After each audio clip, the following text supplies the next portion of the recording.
தாவேகா தலைவர் விஜய் ஏன் அதிமுகவை திட்ட மாட்டேங்கிறாரு அப்படின்னு ஒரு சில கட்சிகள் கேள்வி எழுப்புறாங்க. அதுக்கு தாவேகா கட்சியில இருந்து ஆதவ அர்ஜுனா தரமா பதிலடி கொடுத்திருக்காரு.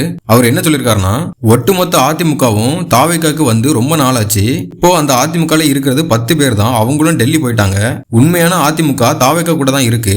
செங்கோட்டையன் அண்ணன் அவர்கள், பிரபாகரன் அண்ணன் அவர்கள், பாபு அண்ணன் அவர்கள், முன்னாள் சபாநாயகர் தனபால் அவருடைய மகன் லோகேஷ் தனபால் அவர்கள், இப்படி எல்லாரும் எங்க கூட இருக்கும்போது புரட்சி தலைவர் அம்மா அவர்களும் புரட்சி தலைவர் எம்ஜிஆர் அவர்களும் உருவாக்கிய இந்த இயக்கத்தோட தொண்டர்களை நாங்க எதிர்க்கணும்.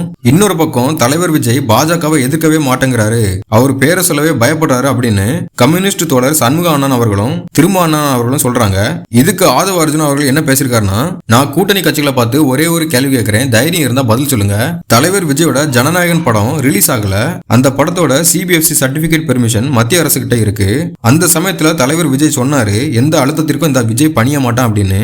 இப்படி தைரியமா பேசுற தலைவர்கள் இந்தியாவுல மொத்தமே 2 பேர் தான் இருக்காங்க.